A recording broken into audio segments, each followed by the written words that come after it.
हम बात करेंगे ग्रेस मार्किंग को लेकर। सरकार ने सुप्रीम कोर्ट को यह बताया कि जिन 1563 छात्रों को ग्रेस मार्क्स दिए गए उनको दोबारा परीक्षा का विकल्प दिया जा रहा है। जो छात्र दोबारा परीक्षा नहीं देना चाहते उन्हें बिना ग्रेस मार्क्स के उनके जो ओरिजिनल मार्क्स हैं वही दिए जाएंगे।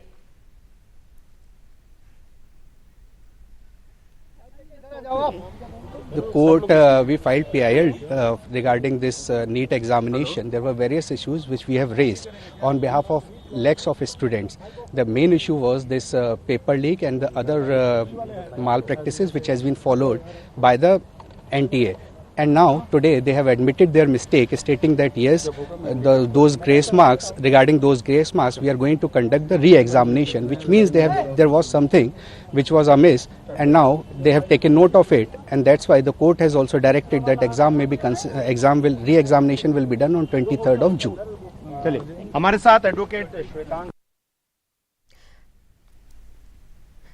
याचिकाकर्ता के वकील को आपने सुना, उन्होंने बताया कि एनटीए ने यह माना है कि उनसे गलती हुई है। ग्रेस मार्क्स जो दिए गए थे इस पर सुप्रीम कोर्ट अपना फैसला सुना चुका है। आपको बता दें सुप्रीम कोर्ट ने यह कहा है कि जो स्टूडेंट्स जिनको ग्रेस मार्क्स मिले हैं उनको ये विकल्प दिया जा रहा है कि या तो वो दोबारा से परीक्षा दें जो 23 जून को होगी, जिसका रिजल्ट फिर 30 जून को आएगा, या फिर जो उनके ओरिजिनल नंबर्स हैं या फिर उन्हीं में वो संतुष्ट रहें। आपको बता दें कि एनटीए ने जो ग्रेस मार्क्स दिए थे उसको लेकर याचिका दायर की गई थी। और भी कई याचिकाएं हैं, चाहे वो काउंसलिंग रोकने की मांग वाली याचिका हो या फिर पेपर लीक मामले की याचिका हो। इन तमाम याचिकाओं पर अब 8 जुलाई को सुनवाई होनी है। फिलहाल ग्रेस मार्क्स को लेकर फैसला आया है सुप्रीम कोर्ट की ओर से कि 23 जून को दोबारा परीक्षा का विकल्प उन्हें दिया गया है स्टूडेंट्स को। साथ ही 30 जून को इसका रिजल्ट भी आ जाएगा। आपको बता दें कि याचिकाओं में कई तरीके के दावे किए गए। एक याचिका में ये दावा किया गया कि जो एनटीए ने ग्रेस मार्क्स दिए वो छात्रों के लिए लॉस ऑफ टाइम की भरपाई की बजाय वाइल्ड कार्ड एंट्री जैसा था, जैसे पिछले दरवाजे से एंट्री करा देना बच्चों के लिए। तो ऐसे में सवाल कई थे और आखिरकार सुप्रीम कोर्ट ने अपना फैसला ले लिया है। स्टूडेंट्स को 2 विकल्प दिए हैं, या तो ग्रेस मार्क्स छोड़ के जो ओरिजिनल मार्क्स हैं उनके उन्हीं में वो संतुष्ट रहें, या फिर वो दोबारा से परीक्षा दें। 23 जून को परीक्षा होगी। री नीट का एग्जाम मिल गया दूसरी बार, जो माननीय हाईकोर्ट पहुंचे थे, जिनका समय का नुकसान है, जिनको ग्रेस नंबर, तो बाकी लोग के लिए कोई विंडो नहीं खुली है। तो यहाँ पे एक चीज़ है जो फेयर नहीं लग रही है।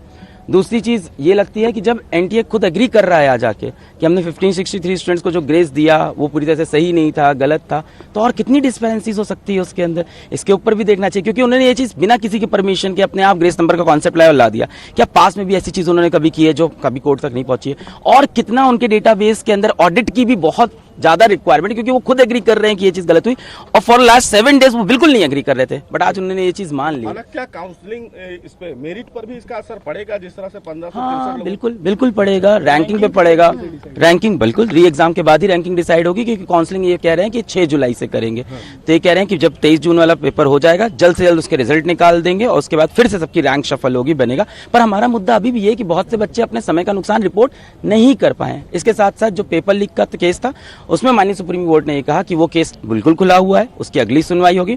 और आज माननीय सुप्रीम कोर्ट में जजेस ने पहली बार ये भी बोला कि मान लेते हैं काउंसलिंग हो गई, मान लेते हैं बच्चों का एडमिशन हो गया, उसके बाद भी हमें गैप्स मिलते हैं, तो Supreme Court has all the powers to revert everything. तो उन्होंने कहा मान लेते काउंसलिंग होती है, बच्चों का एडमिशन हो गया, कल को हमें कोई मुद्दा मिलता है, भले ही पेपर लीक हो या कोई और डिस्पेरेंसी हो, तो हमारे पास सारी पावर इन चीजों को वापस सही करने की। क्या आप लोग इस मामले को उठाएंगे सुप्रीम कोर्ट के समक्ष कि अभी भी विंडोज खुले हुए हैं? बिल्कुल रिव्यू करते हैं, देखते हैं ऑर्डर क्या आता है उसके बेसिस पे, क्योंकि जो मुद्दे खुले हुए हैं उन पे कैसे आगे अप्रोच करना है legally, will take a call on that. I really thanks Rohit ji, है ना, सबसे पहले Singhania law firms, and then I thanks Jay Sai Deepak ji, बहुत अच्छा आर्गुमेंट दिया। हमारे साथ है इस पूरे तो वकीलों को आपने सुना। आपको बता दें कि ग्रेस मार्क्स को लेकर बड़ा फैसला सुप्रीम कोर्ट में आ चुका है। विकल्प दे दिया गया है छात्रों को कि या तो वो दोबारा से परीक्षा दें या फिर ओरिजिनल मार्क्स जो उनके हैं उन्हीं के साथ वो काउंसलिंग में हिस्सा लें। एक याचिका जो काउंसलिंग के लिए दायर की गई थी कि काउंसलिंग पर रोक लगे, उस पर सुप्रीम कोर्ट का ये टेक है कि काउंसलिंग बाद में होनी है, अभी काउंसलिंग की डेट से पहले ही क्योंकि ये परीक्षा हो जाएगी। 23 जून को परीक्षा होनी है, 30 जून को रिजल्ट आ जाएगा, जिसके बाद ही काउंसलिंग होगी। और बाकी की जो ये याचिकाएं दायर की गई थी, पेपर लीक का मामला हो या फिर अन्य जो भी मुद्दे हैं नीट एग्जाम से जुड़े हुए, उन पर अब 8 जुलाई को सुप्रीम कोर्ट में सुनवाई होनी है। फिलहाल आपको हमने सुनवाया कि वकीलों ने क्या कहा। उन्होंने कहा कि एनटीए ने ये माना कि उनसे गलती हुई है ग्रेस मार्क्स को देकर, और अब ये मार्क्स हटाए जाएंगे। छात्रों के पास अब विकल्प भी है, वो दोबारा से परीक्षा दे सकेंगे। लगातार ये मुद्दा रहा। नीट परीक्षा जिन भी छात्रों ने दी, चाहे उनके अभिभावकों की बात हो, कई छात्र परेशान रहे इस दौरान। 1563 छात्र थे जिन्हें ग्रेस मार्क्स दिए गए। अब इन तमाम छात्रों को ये विकल्प सुप्रीम कोर्ट की ओर से दे दिया गया है, क्योंकि सरकार ने ये जानकारी दी वहां पर कि ग्रेस मार्क्स 1500 से ज़्यादा छात्रों को दिए गए थे। प्रशांत हमें बताएंगे। प्रशांत, अभी हम वकीलों को भी सुन रहे थे और उन्होंने ये बताया कि एनटीए ने अपनी गलती मानी है। इसी के बाद ये सुप्रीम कोर्ट ने फैसला दिया ग्रेस मार्किंग को लेकर। जी बिल्कुल, देखिए अगर समझाने के लिए हम कहें तो ग्रेस मार्किंग जो दी गई थी 1563 छात्रों को, वो ग्रेस मार्किंग वापस ले ली गई है। एक तरह से हम कह सकते हैं वो रद्द कर दिया गया ग्रेस मार्किंग। अब ग्रेस मार्किंग रद्द करने के बाद कुछ छात्रों को शिकायत हो सकती थी, तो उन 1563 छात्रों को जिनका ग्रेस मार्किंग रद्द किया गया है, उन सभी छात्रों को दोबारा परीक्षा देने का विकल्प दिया जा रहा है, जो परीक्षा 23 जून को होगी। इनमें से अगर कुछ छात्र चाहें, केवल 1563 छात्रों को ही दोबारा परीक्षा का विकल्प दिया जा रहा है, उन्हीं छात्रों को जिनको ग्रेस मार्क्स दिया गया था। तो अगर इन छात्रों में से जो भी छात्र परीक्षा देना चाहते हैं तो 23 जून को परीक्षा होगी। जो छात्र नहीं देना चाहे परीक्षा, तो बिना ग्रेस मार्क्स के जो उनको नंबर आए थे एग्जाम में, वही मार्क्स बिना ग्रेस मार्क्स वाला एग्जाम ही स्टैंड करेगा। बाकी जो ग्रेस मार्क्स दिया गया था वो हटा लिया जाएगा।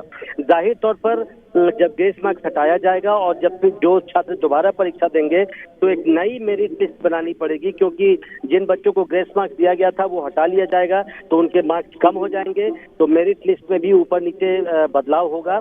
और फिर उनमें से जो छात्र दोबारा परीक्षा देंगे उनको भी नंबर इधर उधर आएगा, तो दोबारा एक मेरिट लिस्ट सामने आएगी। तो जाहिर है ग्रेस मार्क्स को लेकर सुप्रीम कोर्ट ने स्थिति साफ कर दी है। किसी बच्चे को ग्रेस मार्क्स नहीं दिया जाएगा और बिना ग्रेस मार्क्स के ही उनके मार्क्स गिने जाएंगे। उनमें से जो छात्र दोबारा परीक्षा देना चाहें वो रीअपियर हो सकते हैं। बाकी जो याचिकाएं थी, जो पेपर लीक की शिकायत थी, इसके अलावा एक दूसरी शिकायत थी कि एक ही सेंटर से, एक ही रीजन से ज्यादातर बच्चों को पूरे मार्क्स दे दिए गए हैं, और भी कई तरह की जो शिकायतें थी, उन सभी याचिकाओं को पर जवाब के लिए सुप्रीम कोर्ट ने एनटीए को, नेशनल टेस्टिंग एजेंसी को 2 हफ्ते का समय दिया है। 2 हफ्ते के भीतर उस नोटिस का जवाब देना है, उन सवालों का जवाब देना है, और उसके बाद 8 जुलाई को बाकी याचिकाओं पर सुप्रीम कोर्ट सुनवाई करेगा। तो आज सुप्रीम कोर्ट ने ग्रेस मार्क्स को लेकर स्थिति साफ कर दी है, लेकिन बाकी शिकायतों पर, बाकी याचिकाओं पर सुनवाई 8 जुलाई को होगी। सुप्रीम कोर्ट ने आज एक और बड़ी बात कही कि काउंसलिंग की जो प्रक्रिया है उस पर फिलहाल रोक नहीं लगाई जा रही है, क्योंकि काउंसलिंग 6 जुलाई से होनी है और 8 जुलाई को जो अगली सुनवाई होनी है उसमें कई और चीजों पर सुप्रीम कोर्ट को सुनवाई करनी है, उस पर कुछ फैसला भी सुप्रीम कोर्ट दे सकता है। तो अभी फिलहाल काउंसलिंग की प्रक्रिया पर रोक नहीं लगाई गई है। बिल्कुल, और एक और खास बात ये भी है प्रशांत, क्योंकि 23 जून को परीक्षा होनी है, 30 जून को रिजल्ट भी आ जाएगा, तो काउंसलिंग में हालांकि कोई दिक्कत होने वाली नहीं है। शुक्रिया आपका इस तमाम जानकारी के लिए। तो बता दें, ग्रेस मार्क्स फिलहाल के लिए तो रद्द कर दिए गए हैं और अब एनटीए ने भी अपनी गलती मानी है ग्रेस मार्क्स को लेकर। अब ग्रेस मार्क्स जिन स्टूडेंट्स को मिले थे, 1563 स्टूडेंट्स थे, उनके पास अब दूसरा विकल्प भी है, या तो परीक्षा दें फिर से, या फिर जो उनके ओरिजिनल मार्क्स थे उन्हीं में वो संतुष्ट हों।